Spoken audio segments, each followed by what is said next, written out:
네, 감사합니다. 제가 어떻게 화면에 보이나요?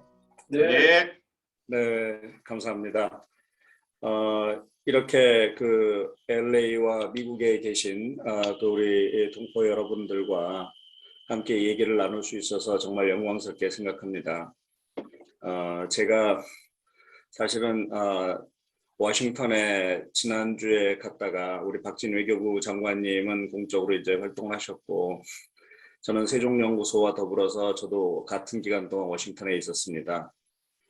그래서 지금 돌아온 지 얼마 안 돼서 저도 아직도 시차로 지금 정신이 없는 상황이라서 조금 제가 어눌하더라도 이해해 주시기 바랍니다.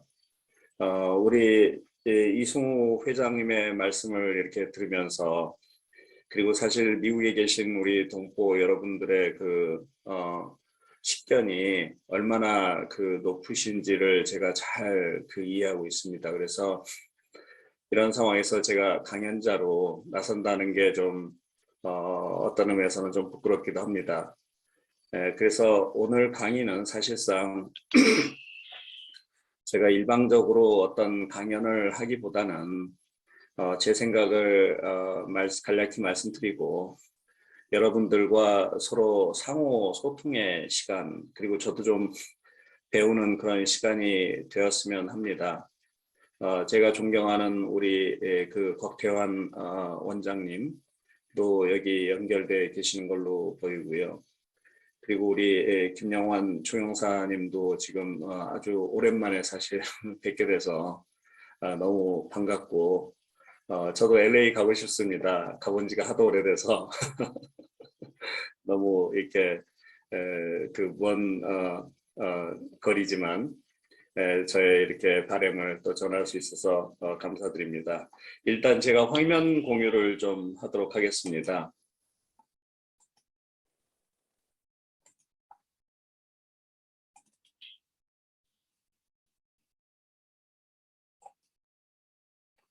네.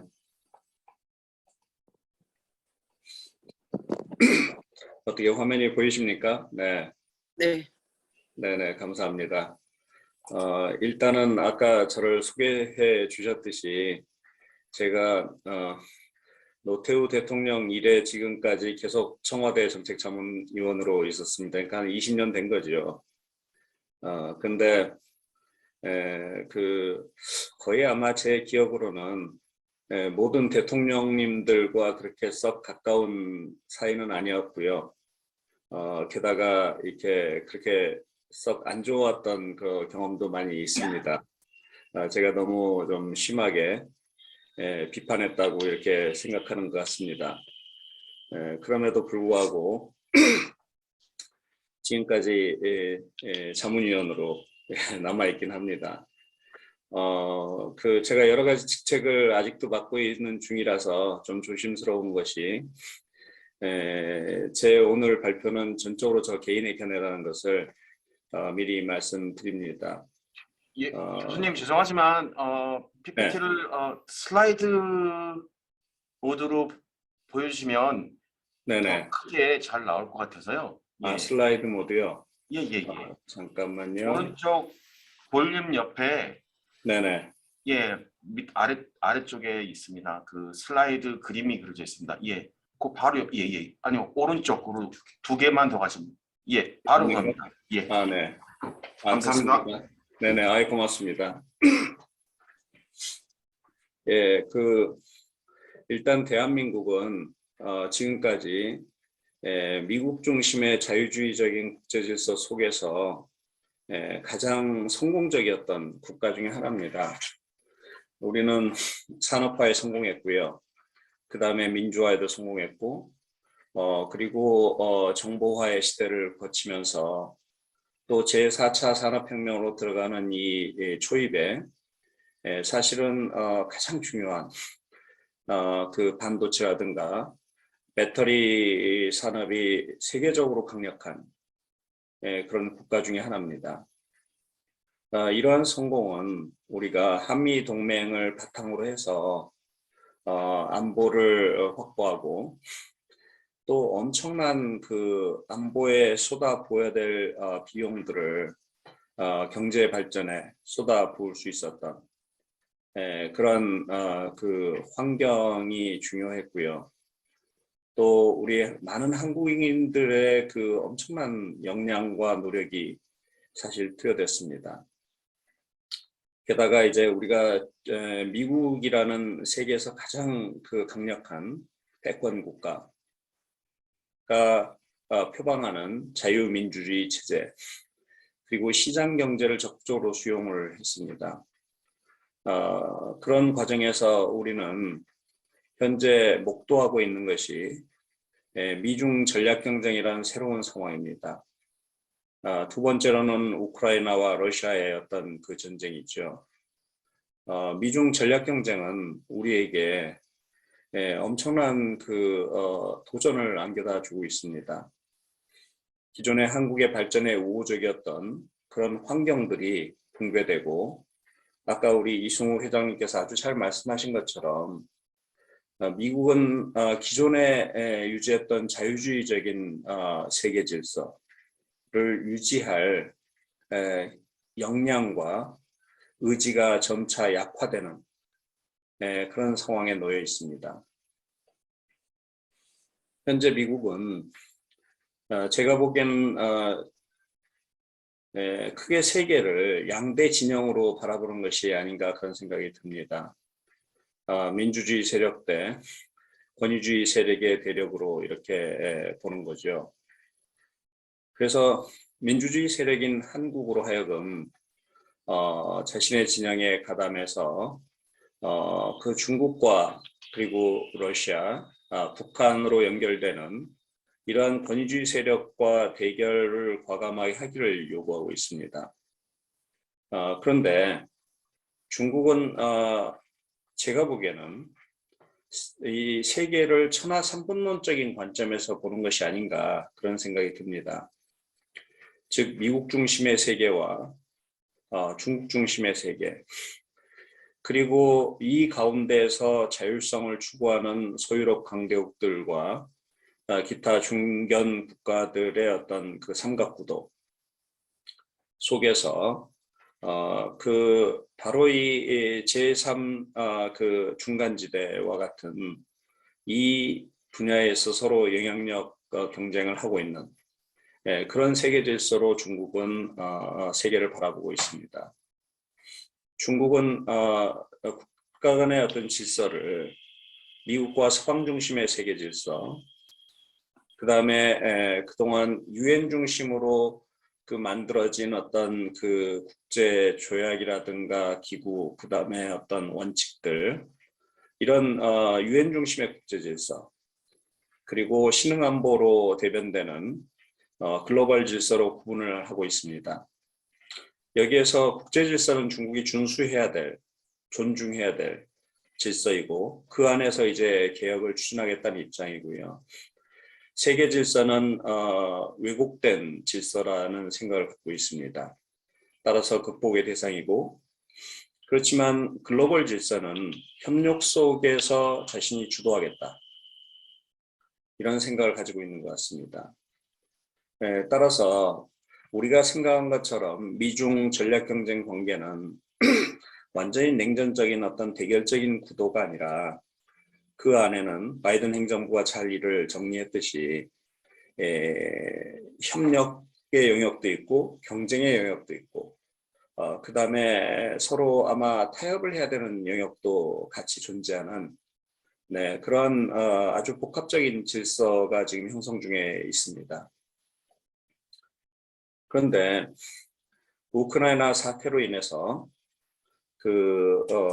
한 가지 대단히 흥미로운 일이 발생했습니다. 즉 러시아가 미국의 이러한 양대 진영론과 중국의 천하삼분론적인 관점을 넘어서서 자신들도 하나의 영향권을 가지고 있다는 것을 강력하게 주장한 겁니다. 따라서 러시아의 입장에서는 세계는 미국, 중국, 서유럽 그리고 러시아의 영향권으로 분할되는 전통적인 어떤 지정학의 영역들이 존재한다는 것을 지금 강력하게 이야기하고 있습니다. 따라서 흥미로운 것은 이제 과연 이러한 서로의 어떤 세계 질서에 대한 관점들이 충돌하는 가운데 어떻게 이 미국 중심의 자유주의 패권 질서를 넘어서서 새로운 국제 질서를 만들어 가느냐. 이것이 대단히 중요한 이제 그 미래 그 어떤 요청입니다. 그런데 여기에서 과연 어떻게 미래가 형성될 것인가는 대단히 불확실합니다.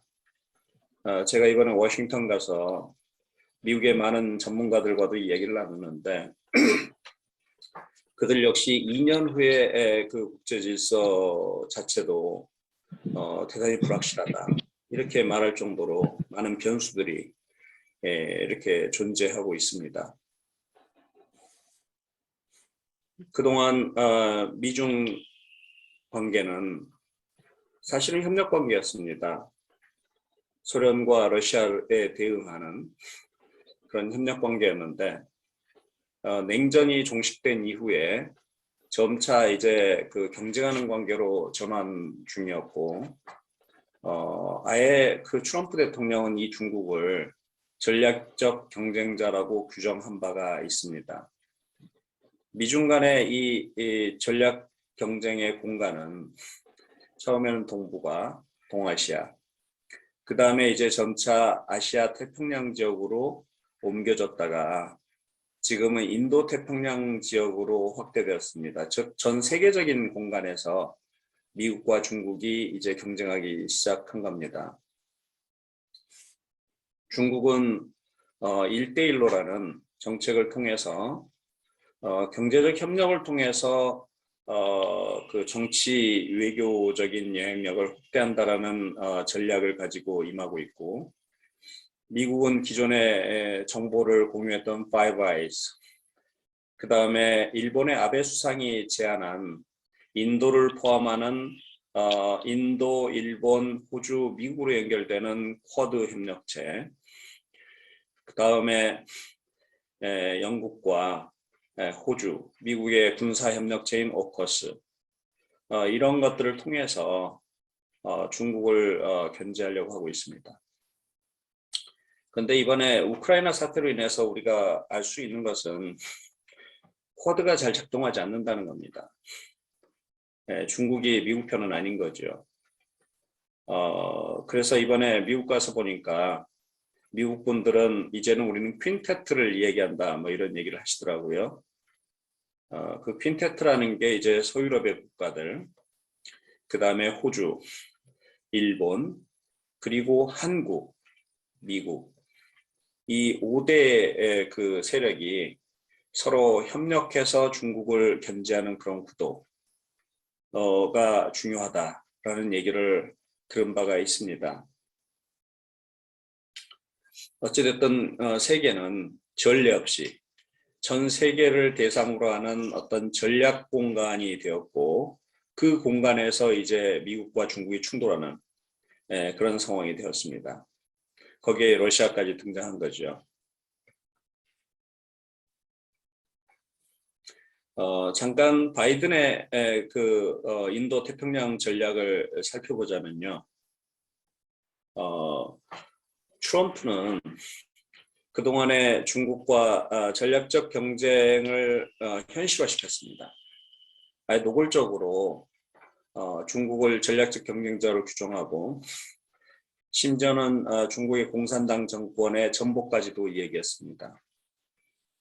중국은 대단히 당황했습니다. 미국이 이렇게 나올 줄 몰랐던 거죠. 그런데 트럼프 시절에 중국 지도부가 깨달은 것은 미국이 실질적으로 중국을 압박할 수단이 대단히 제약되어 있다는 겁니다. 그리고 오히려 트럼프의 그러한 대외 정책이 중국을 돕고 있다는 생각을 갖게 되었습니다. 중국이 점점 자신감이 생긴 거죠. 그런데 바이든 행정부가 들어서면서 미국은 보다 현실성 있는 정책으로 전환을 합니다. 그것은 바로 아까 우리 이승우 회장님께서 잘 지적한 바대로 미국은 더 이상 혼자서 중국을 상대할 수 있는 역량도 부족하고 그리고 그것이 지속 가능하지 않고 그럴 의지도 지금 없다는 것이 미국 스스로의 판단인 것 같습니다. 미국은 중국과 전면적인 충돌을 원치 않습니다. 그것이 바로 이제 바이든 행정부가 지난 2021년 3월 달에 알래스카에서의 고위급 회담에서 중국에게 명백하게 전달한 미국의 어떤 외교 정책의 핵심입니다. 대신 미국은 동맹과 우방국들의 힘을 빌어서 중국을 상대하기를 원하고 아주 장기간에 걸친 경쟁을 하겠다는 것이 미국의 입장입니다. 그리고 군사적 충돌은 원하지 않고 대신 바로 경제 역량, 특히 인프라라든가 그 다음에 이제 공급망의 재편, 그 다음에 세계 제4차 산업혁명에 있어서 중요한 이제 디지털 경제, 뭐 이런 역량, 특히 그리고 새로이 부각되는 어떤 전략 산업 영역에서 중국에 대한 어떤 견제와 고립화를 통해서 미국이 여전히 새로운 세계 질서를 주도하겠다라는 생각을 가지고 있는 것 같습니다. 중국 역시 그 많은 분들이 어떤 엄청난 그 중국이 공격적이고 미국의 기존 질서를 깨기 위해서 뭐라도 할 수 있을 것처럼 그렇게 이야기를 하시는 분도 있지만 제가 보기에는 중국은 부족한 자신의 역량을 넘어서서 이데올로기와 개인의 어떤 의지로 이것을 극복하고자 하는 마오주의자들은 아닌 것 같습니다. 중국의 현재 지도부들은. 그들은 유물론자입니다. 유물론자는 이미 자신들이 불리한 어떤 그 상부 구조에서의 싸움보다는 하부 구조, 즉 경제력과 이 경제 관계에서의 역량을 축적한 이후에 자연스럽게 상부 구조에 대한 영향력을 확대하고 장악하는 그런 방식이 훨씬 더 과학적이라고 얘기합니다. 제가 생각하기에 중국의 지도부는 바로 이러한 유물론자들입니다. 그런 차원에서 보면 중국 역시 미국과 현재 자신들이 불리한 군사적 영역에서의 충돌은 원치 않는 것으로 저는 보고 있습니다.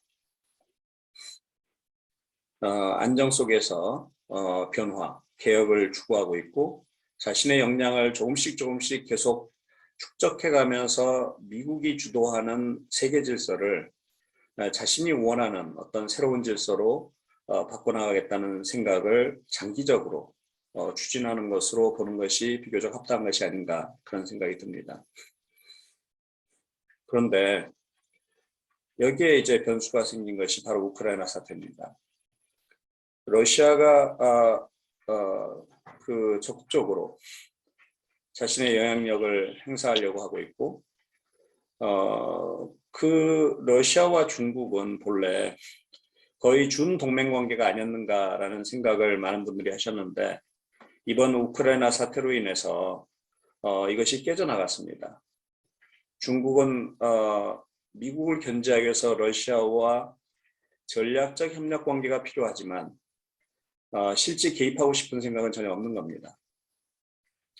따라서 그 직접적인 러시아를 지원하는 조치들은 취하지 않고 중립적인 태도로 전환하고 있고요. 유럽의 일은 유럽이 알아서 하고 아시아 일은 중국의 그 이해관계에 따라서 중국이 움직인다는 생각을 분명히 하고 있습니다. 대신 아주 러시아로부터 싸게 들어오는 어떤 그 천연 자원이라든가 가스 뭐 이런 것들은 실리를 단단히 챙기고 있죠. 이 구도는 대단히 흥미로운 이제 구도가 되는 겁니다. 과거 브레진스키가 지정학을 이야기하면서 그 유라시아 대륙에 있어서 중국과 러시아가 같이 손을 잡고 미국에 대응하는 구도는 반드시 피해야 된다는 생각을 피력한 바가 있습니다. 그렇기 때문에 닉슨 대통령과 헨리 키신저가 상당한 난관을 무릅쓰고 소련으로부터 중국을 분리해내는 데 성공한 거죠. 그 대가는 상당히 컸습니다. 대만을 포기한 거죠. 그리고 중국을 이제 전면적으로 국제 무대에 등장하는 것을 인정한 겁니다. 그런데 지금 현재와 같은 상황 속에서 과연 미국이 러시아와 중국을 손잡게 하고 거기에 대응하는 구도로 갈 건지, 아니면 이들을 분리하는 정책을 취할 건지, 이것이 대단히 그 흥미로운 상황에 놓여 있습니다. 제가 보기에는 바이든의 민주당 정부는 사실은 자유라든가 민주 혹은 이런 가치들을 중시하면서 어떤 대담한 어떤 전환을 하기는 쉽지 않아 보입니다. 그렇지만 아마 그 트럼프와 같은 공화당 정부가 들어선다면 현재 상황에서는 러시아의 관계를 어떤 형태로든 간에 개선시키고 중국을 고립화하는 전략으로 저는 갈 것이라고 봅니다. 어찌되었든 현재 상황에서 우리가 주목할 만한 일은 우크라이나 사태로 인해서 생각보다 서방이 엄청나게 결속하고 있다는 겁니다. 사실 독일은 중국과 대단히 관계를 강화시키고 있었습니다. 독일의 주요 기술들이 중국의 그 1대1로, 그 다음에 철도 굴기, 여기에서 대단히 중요한 역할을 했고요. 독일의 그 대부분의 수출은 중국을 향하고 있습니다. 독일은 무역국가고요. 그리고 또 그 독일은 또 에너지는 러시아에 의존하고 있었습니다. 따라서 이 독일의 향배가 대단히 중요했는데 우크라이나 사태가 일어나자마자 독일은 과감하게 다른 국가들과 함께 대러시아 연합을 강화하는데 동참했습니다. 다른 서유럽 국가들도 마찬가지죠. 그리고 독일은 재무장을 선언했습니다. 그리고 아마도 일본도 재무장을 훨씬 강화할 겁니다.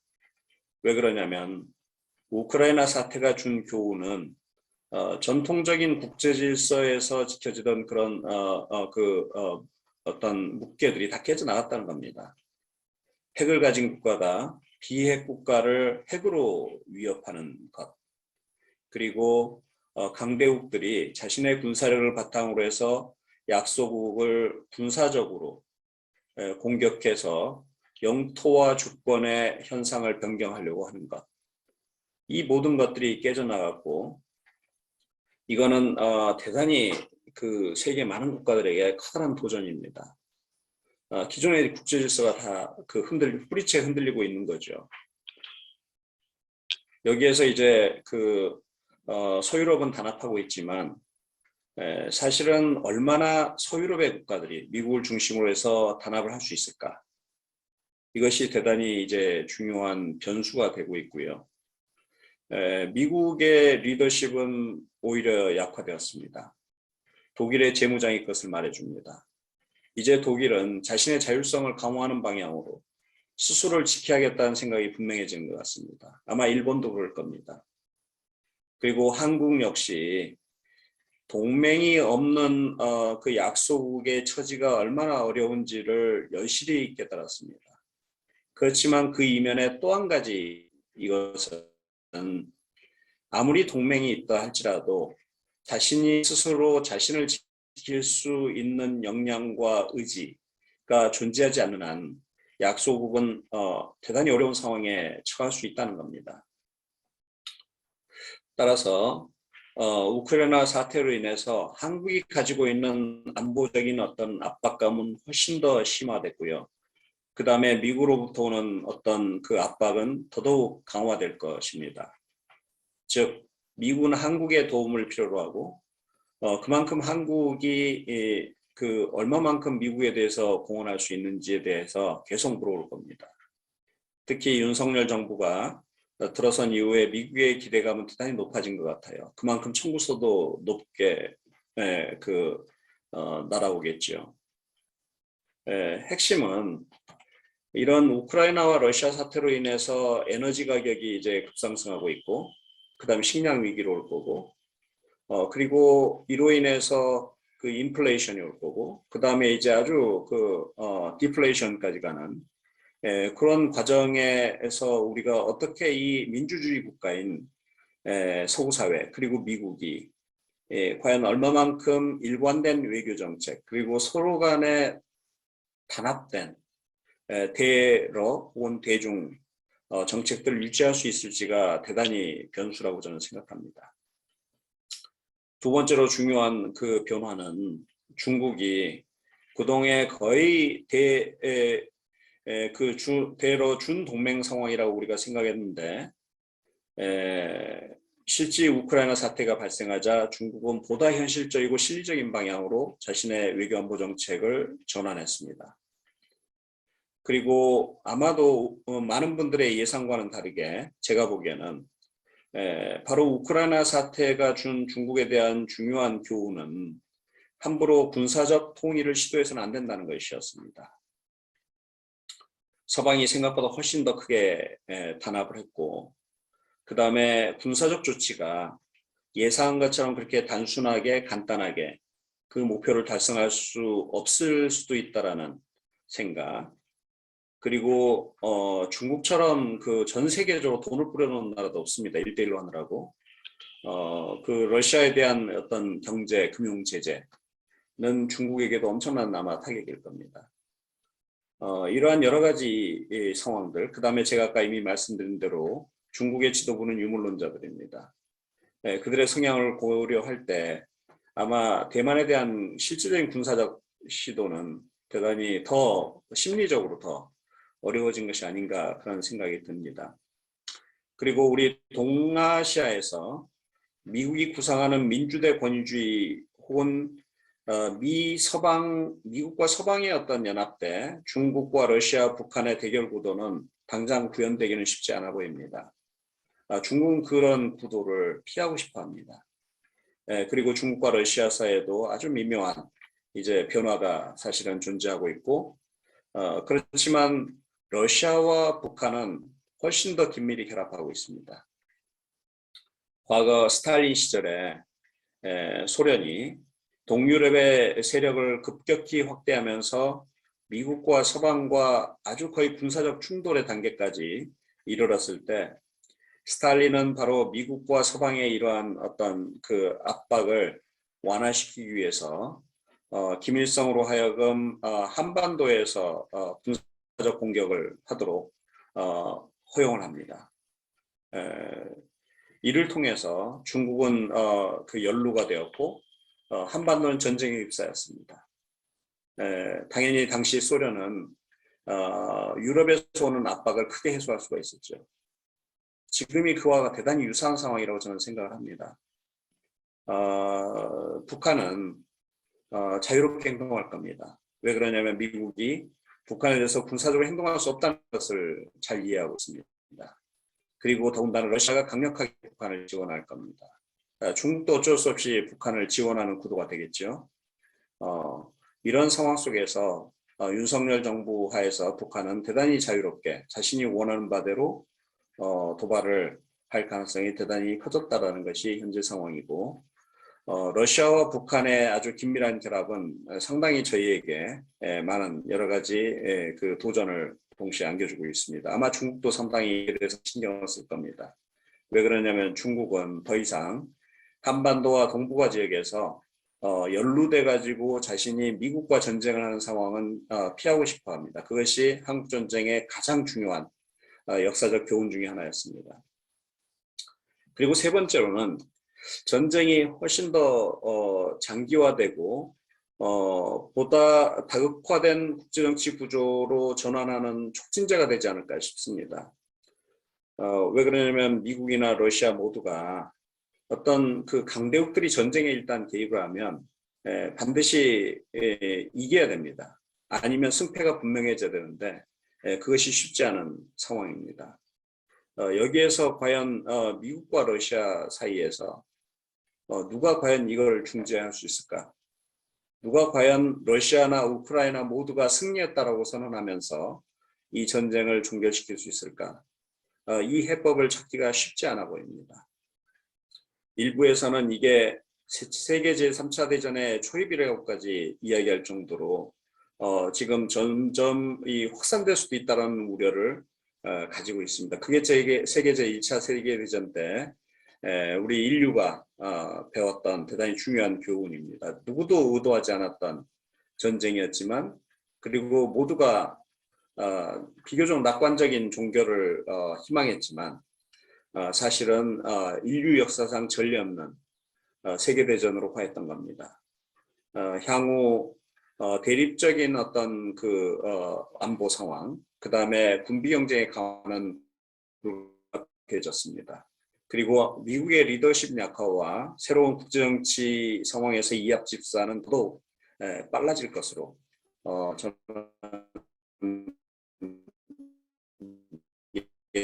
예상을 하고 있습니다. 자, 바로 이러한 이제 상황이 준 충격은 사실은 대단히 큽니다.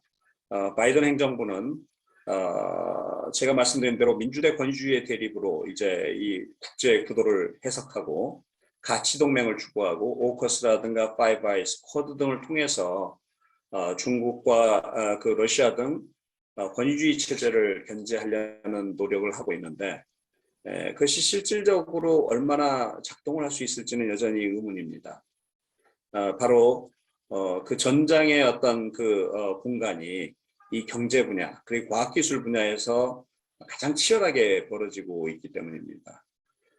이거에 대응해서 이제 바이든 정부는 인도태평양 경제 프레임워크라는 것을 통해서 그 포괄적인 어떤 경제 협력체를 구성해서 중국을 견제하겠다라는 생각이고 유럽과는 미국, EU 무역기술 이사회를 통해서 그 대서양의 그 양안 관계를 강화하기 위한 포괄적인 경제협력체를 제안했습니다. 그런데 문제는 공짜가 없다는 겁니다. 미국이 이것을 위해서 과연 무엇을 할 수 있는가? 얼마만큼의 이제 그 리더십과 경제력을 동원할 수 있는가?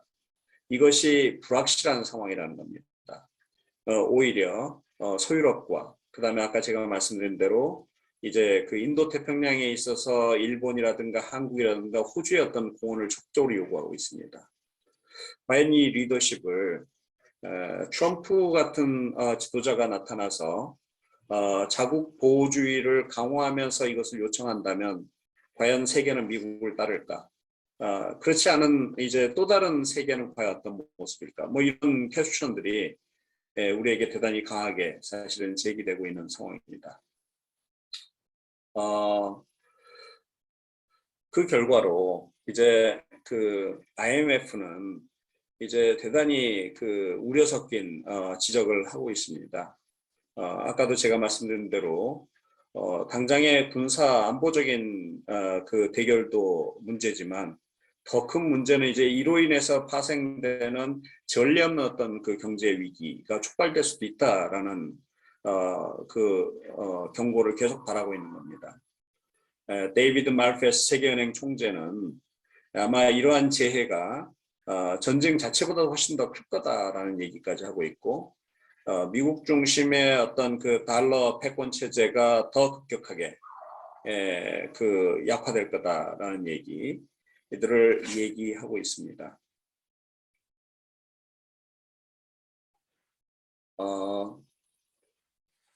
이러한 이제 상황 속에서 우크라이나 사태가 우리 동아시아에 주는 교훈은 세계적으로 가장 취약한 지역이 있죠. 그 해양 세력과 대륙 세력, 혹은 두 강력한 어떤 그 세력들이 맞붙으면서 반드시 우위를 점하게 차지해야 될 지역들이 있는데 그곳이 이제 세계에서는 세 군데 정도 됩니다. 한 군데가 바로 폴란드 쪽 그 회랑이고요. 두 번째가 바로 조지아와 우크라이나입니다. 세 번째가 한반도입니다. 이러한 지역들이 이제 동아시아에서는 대만까지 포함해서 대만에서 한반도가 그 세력 경쟁과 새로운 패권 질서의 어떤 그 변화 혹은 세력 전이 과정 속에서 군사적 충돌을 할 가능성이 대단히 커졌다는 겁니다. 우리 한반도의 역사를 우리가 돌이켜보면 단 한 번도 그 세력 전이의 상황 속에서 우리가 전쟁의 화마를 피해간 적이 단 한 번도 없습니다. 아마 역사가들은 현재 미중 전략 경쟁의 시기를 바로 패권 경쟁의 시기, 그다음에 아마도 세력전의 시기로 기록할 가능성이 대단히 큽니다. 그렇다면 우리 역사가 말해주는 교훈은 한반도에서의 군사적 충돌과 여러 가지 비극적인 상황이 발생할 가능성이 그 어느 때보다 높아졌다라고 우리가 해석을 할 수 있고요. 두 번째로는 동맹의 필요성을 우리가 절실히 느꼈습니다. 동맹이 없는 우크라이나가 얼마나 고전을 했는지, 그리고 강대국의 군사적 침략을 불러들였는지. 그 다음에 이제 세 번째로는 미국의 리더십과 커미트먼트에 대한 신뢰성이 더 약화됐다라는 겁니다. 그러한 비극적인 상황 속에서도 미국은 실제적으로 개입을 할 의사는 없어 보입니다. 서유럽의 국가들도 비슷한 상황이고요. 그리고 미국은 이제 인도 태평양뿐만 아니라 유럽에서도 동시에 각각 중국과 러시아를 상대해야 되는 그런 양면 전선에 직면해 있습니다. 이걸 어떻게 돌파해야 될지. 그리고 또 하나의 교훈은 국론 통일과 정치적 리더십의 중요성입니다. 이것은 아까도 우리 이승우 회장님께서 잘 말씀하셨는데, 아무리 그 약한 국가라도 똘똘 뭉쳐 있으면 그 비용이 너무나 큽니다. 점령 후에도 그걸 유지하는 비용도 크고요. 그렇기 때문에 강대국이라도 함부로 못합니다. 그런데 만약 국론이 분열되어 있으면 강대국들은 그 틈새를 파고듭니다. 그래서 내부적으로 스스로의 힘을 소진하고 스스로를 지킬 수 있는 의지를 상실하게 하는 거죠. 그랬을 때 이제 주변 강대국들의 개입과 그 입김은 훨씬 더 강화되는 그런 상황에 놓이게 됩니다. 그리고 이제 마지막으로 핵무기가 실제 전장에서 사용할 가능성을 열게 된 겁니다. 따라서 아마 북한의 입장에서는 결코 핵무기를 포기해서는 안 된다는 생각을 분명히 이미 하고 있지만 더더욱 강화했을 겁니다. 따라서 아마 우리가 살아생전에 북한이 핵무기를 포기할 가능성은 거의 없다라고 전제를 하고 우리가 대외정책과 안보정책을 추진하지 않을 수 없는 그런 상황에 우리가 직면해 있다는 생각입니다. 그리고 아까 이미 말씀드린 대로 미중 간의 대만 해협의 군사 충돌의 가능성은 좀 더 약화됐다고 봅니다. 미국도 중국과 전쟁을 하는 것은 끔찍할 겁니다. 14억의 인구를 가진 땅을 어떻게 점령합니까? 어떻게 굴복시킵니까? 양측은 다 핵무기로 무장하고 있고요. 그리고 중국은 미국의 항모가 그 괌 이내로 접근할 수 없게끔 하는 역량을 이미 보유했다고 저는 생각합니다. 그렇지만 이제 중국 입장에서도 아까 말씀드린 대로 세계에서 가장 강력한 군사력을 가진 미국과 전쟁을 한다는 것은 아마 중국 PLA의 악몽일 겁니다. 아마 미국과 가장 전쟁을 하고 싶어 하지 않는 군대가 중국의 PLA라고 저는 생각을 합니다. 그들도 살아야 되니까요. 전쟁이라면 제일 먼저 죽어야 되는 대상이 바로 군인들 아니겠습니까? 그래서 실제 전쟁과 관련해서 가장 보수적인 집단이 군대입니다. 그것들을 이제 우리가 다 감안하면 미중 간의 그리고 특히 대만 해협에서의 군사 충돌의 가능성은 전 더더욱 약화됐다라는 생각을 하고 있습니다. 그 다음에 이제 북한의 핵미사일 역량 강화와 단기적으로 도발 증대 가능성은 더 높아졌다라는 생각입니다. 일단은 윤석열 정부의 그 현재 대외 정책의 큰 흐름은 대체로 친미 한미동맹 강화, 그 다음에 반중, 그 다음에 북한에 대한 강력한 대응 정도가 큰 흐름이지 않을까 싶습니다. 그것이 일반적인 인상인 거죠. 실제 정책은 정말 그렇게 할 수 있을까에 대해서는 또 논의가 좀 더 필요한 거라고 저는 생각을 합니다. 어찌됐든 이러한 윤석열 정부의 대외 정책에 대해서 북한은 강하게 반발하고 있고요. 그 다음에 아까 제가 말씀드린 대로 우크라이나 사태로 인해서 러시아는 무조건 북한을 지원하지 않을 수 없는 그런 상황에 놓여 있습니다. 그리고 미중 전략 경쟁으로 인해서 북한의 지정학적인 중요성은 훨씬 더 강화됐습니다. 이런 차원에서 보면 북한은 이미 핵을 보유한 상황에서 그 러시아와의 어떤 그 관계를 활용하고 그 다음에 중국이 전략적으로 지원할 수밖에 없는 그런 상황을 활용해서 이제는 거의 프리핸드가 된 것이 아닌가 그런 생각을 합니다. 따라서 북한은 훨씬 더 과거보다 강화된 어떤 도발 정책을 단기간 할 가능성이 높아졌다라는 것이 저의 판단입니다.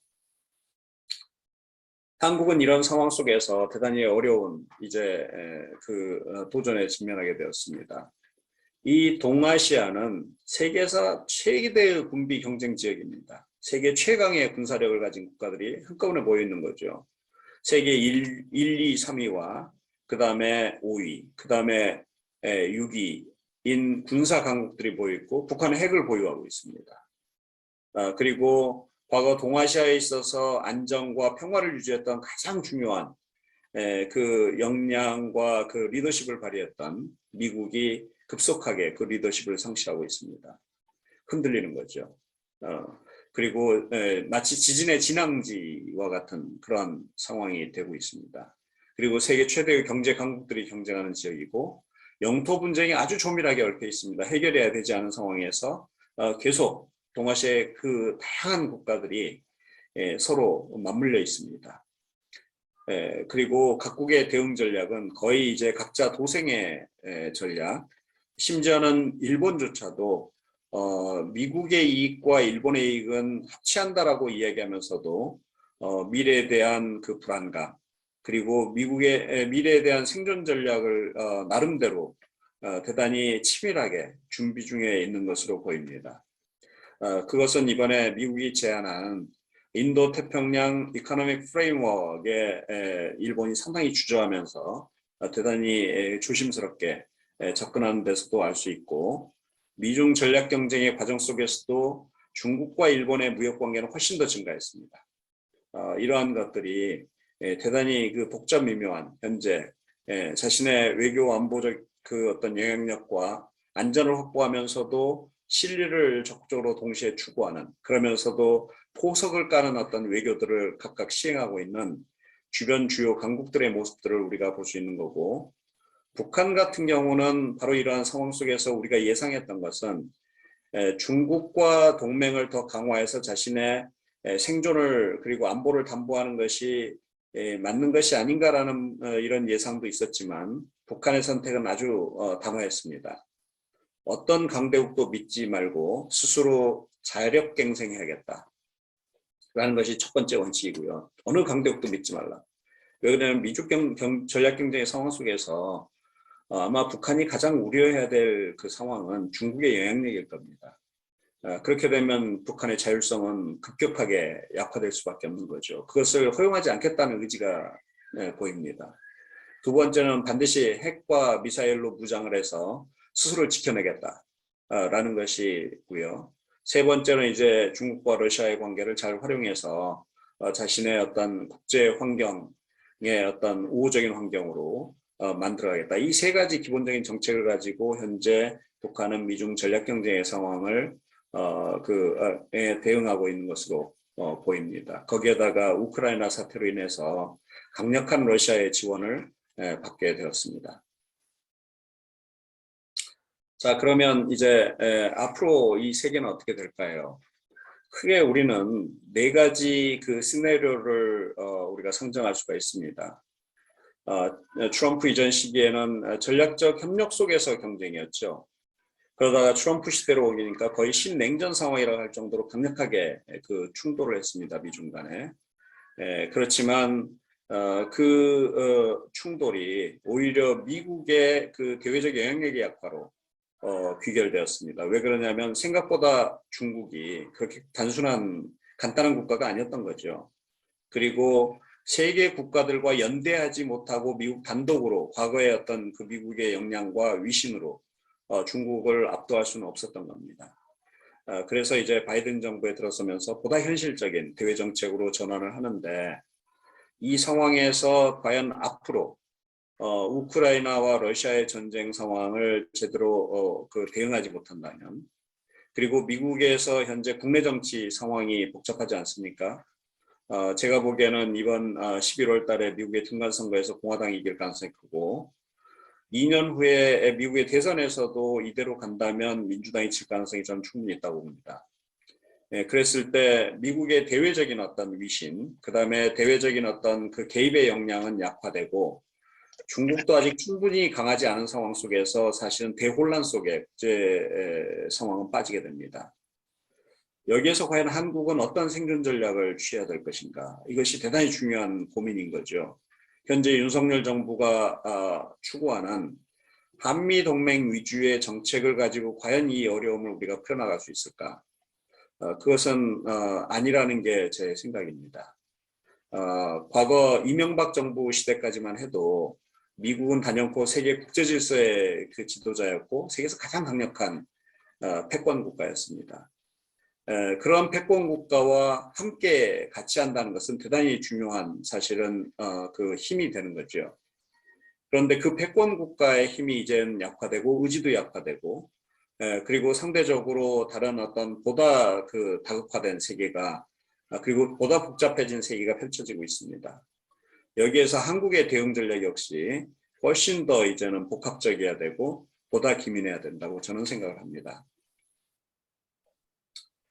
자, 여기에서 이제 제가 간단히 제안할 수 있는 것은 이제는 우리도 어떤 미국 편이냐 중국 편이냐 이러한 어떤 양자택일적인 그 외교 정책, 그 다음에 이미 등치로는 세계 10대 경제 강국 아니겠습니까? 군사적 6대 경제 강국에 속하고 군사 강국에 속하고 그리고 세계 제4차 산업혁명을 주도하는 그 반도체, 그다음 배터리 뭐 이런 면에서 세계 거의 최강국 중에 하나인 그런 지위를 유지하고 있는 한국이 대단히 수동적이고 어떤 그 뭐랄까요 편승적인 외교 정책만으로 현재의 어려움을 타개해 나가기는 참 어려운 상황이 아닌가라는 생각을 합니다. 그래서 이제 우리는 우리 스스로의 정체성에 입각한 대외 전략 원칙을 수립하고 이에 입각해서 이 새로운 도전에 우리가 응전하는 것이 대단히 중요하겠다라는 생각을 저는 해봤습니다. 그랬을 때 우리가 가진 조건들은 뭔가, 그리고 우리의 어떤 자아 정체성, 그 다음에 우리가 갖고 있는 여러 가지 환경들을 복합적으로 우리가 생각을 하면서 우리가 반드시 지켜야 될 나름의 어떤 그 원칙들을 갖는 것이 중요하겠다 이런 생각을 했고요. 그런 차원에서 제가 몇 개 이렇게 적어봤습니다. 한국은 대단히 지정학적으로 어떤 단층선에 위치하는 완충 파쇄 국가이다. 그만큼 이제 외교가 중요한 거고 스스로의 안보를 확보하는 노력이 대단히 중요한 것이고요. 급격한 세력 변동이 존재할 때 편향적인 대외 정책이 가져올 수 있는 위험 상황도 우리가 충분히 인지해야 된다. 그리고 과거의 답습적인 어떤 그런 안이한 생각을 가지고는 우리가 현재의 어려움을 극복해내기 어렵다라는 것이고요. 그 다음에 분단 국가이고 우리는 시장 통상 국가이고 그 다음에 자유민주주의 체제 국가입니다. 우리의 대한민국의 정체성은 과거로부터 오는 어떤 문화적인 그런 정체성보다는 세계 제2차 세계대전 이후에 형성된 자유민주 인권 가치를 중시하는 그런 국가로서의 정체성이 우리는 훨씬 더 중요해져 있습니다. 그리고 자원빈곤 국가이고 그 다음에 힘은 아까도 제가 말씀드렸던 대로 중견 국가이지만 거의 강국에 비견하는 그러한 이제 중강국의 어떤 국력을 우리가 가지고 있고 그런 의미에서는 단군 이래로 한반도에 존재했던 어떤 국가보다도 현재의 대한민국은 세계 질서의 형성에 영향력을 미칠 수 있는 가장 강력한 역량과 힘을 보유하고 있다라는 생각입니다.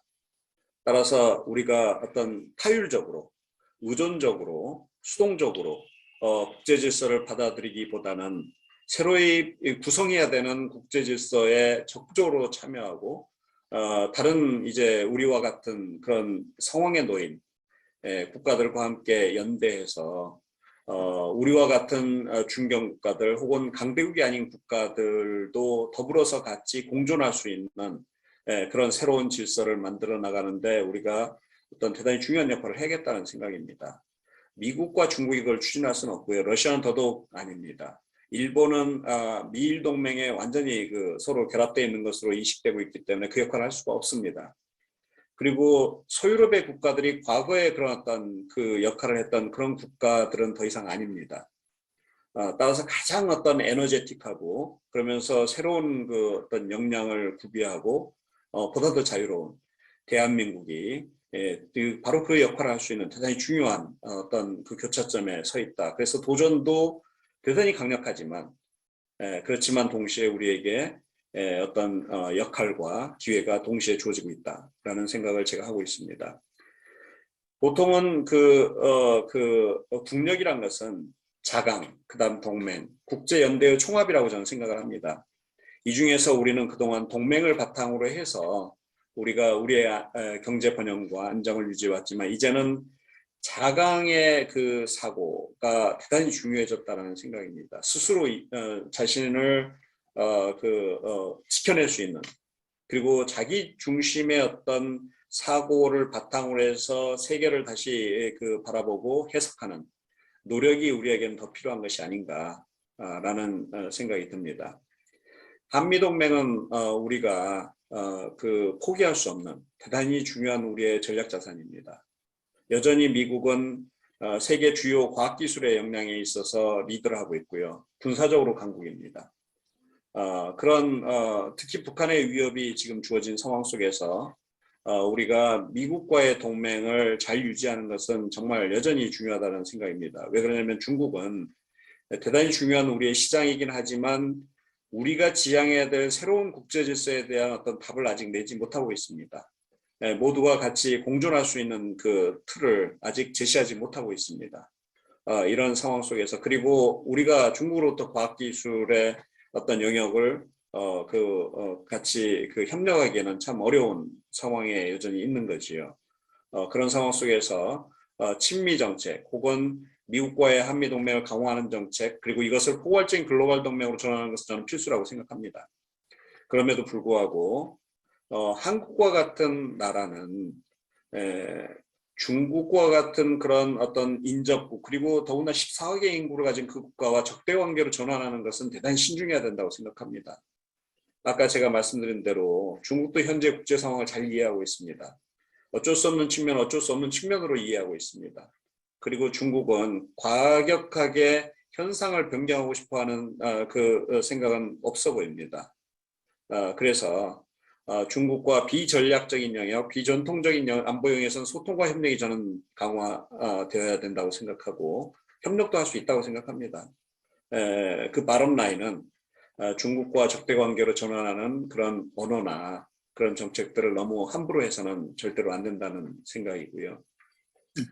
그 다음에 동북 안보 정세의 급변에 대비한 어떤 안보 태세 강화는 필수적이라고 생각합니다. 그리고 북한과 관련해서는 제가 보기에는 북한도 아마 한국과 그 새로운 화해와 평화 정책을 추진할 수 있는 여력은 없을 겁니다. 현재로서는 남북한 간의 대항성을 서로 인정하는 것이 오히려 평화 안정에 저는 도움이 된다고 생각합니다. 그러면서 공존 전략을 추구해야 된다고 생각합니다. 과거에는 북한이 안보적으로 대단히 위협에 시달렸습니다. 북한의 그 동맹은 대단히 사실은 신뢰할 수 없는 상황이고, 북한의 군사 역량은 갈수록 약화되고 있고, 한국은 강력한 한미동맹을 바탕으로 해서 북한을 위협하고 실질적으로 북한 정권에 대해서 대단히 위협적인 어떤 그런 모습을 나타냈고, 한국의 군사력은 나날이 강해졌습니다. 그런데 이제 최근 들어의 변화는 북한은 핵미사일을 보유하고 있습니다. 그것은 우리 한국이, 그리고 미국의 어떠한 자산을 바탕으로 해서도 방어가 안 되는 그런 상황이 이미 이르렀습니다. 사실 우리는 방어할 수가 없습니다. 북한의 핵과 미사일을 현실적으로는. 그런 상황 속에서 미국의 확장 억제의 신뢰성의 문제가 분명히 발생하고 있습니다. 과연 북한이 한국을 전술핵으로 공격을 했을 때 미국이 그에 대응해서 평양을 핵으로 공격해 줄 수 있는가? 북한은 이미 ICBM을 개발했고, 그 다음 최근엔 다탄두를 동시에 그 역량을 확대하고 있습니다. 과연 평양과 뉴욕 혹은 워싱턴과 바꿀 수 있는가? 그건 쉽지 않은, 아마 어려운 결정일 겁니다. 그런 상황 속에서 이 북한의 핵과 미사일의 역량에 대해서 한국이 어떻게 군사적으로 대응할 수 있는 역량을 갖추기 전에는 남북한 간의 신뢰는 없을 겁니다. 우리는 이미 전쟁을 한 사이고요. 그것을 국제정치 이런 상황 속에서 새로운 어떤 신뢰를 바탕으로 한 변화를 추진하기에는 제가 보기엔 너무나 취약합니다. 상호 간의 군사적 안정성을 전제해야만이 서로 간의 평화를 얘기할 수 있고 군축을 얘기할 수 있고 그다음 보다 과감한 조치들을 취할 수 있습니다. 그래서 현재 과제는 한국이 어떻게 북한의 핵미사일 전력에 대해서 군사적으로 대응할 수 있는지에 대한 스스로의 해답을 찾아야만이 제가 보기에는 보다 중장기적으로 한반도에 평화가 올 수 있다라는 생각입니다. 그래서 제가 제안하는 것은 응징적 보복 억제 전략을 추진하는 것이 반드시 필요하다. 그것이 가장 중요한 윤석열 외교안보 정책의 핵심이다라고 저는 얘기를 하고 있습니다. 신흥안보 영역에서는 미중 간에 모두 협력의 가능성이 존재합니다. 물론 쉽지는 않겠죠. 그렇지만 이제 우리가 적극적으로 나서서 그 아젠다 세팅을 할 수 있는 역량을 저는 강화해야 된다고 생각합니다. 그래서 결론적으로 말씀드리자면 새로운 국제 질서를 창조하는 핵심 축의 역할을 한국은 이제 할 수 있고 해야 된다고 생각합니다. 그것이 바로 이제 우리가 국제 세계에 그 공헌하는 대단히 중요한 길이고 한국은 다자주의를 적극적으로 추진하면서 이제 그 미국에도 린치핀이고 중국에도 린치핀이고 그리고 세계에서도 대단히 그 대립적이고 서로 화해하기 어려운 그런 상황에서 전환할 수 있는 그런 역할을 하는 그 국가가 될 수 있다. 그리고 그렇게 해야 된다라는 것이 제 생각입니다. 네, 제가 이 정도로 일단은 설명을 하고요. 여러분의 질문과 그리고 같이 생각을 나누는 그런 시간을 갖도록 하겠습니다. 네, 고맙습니다.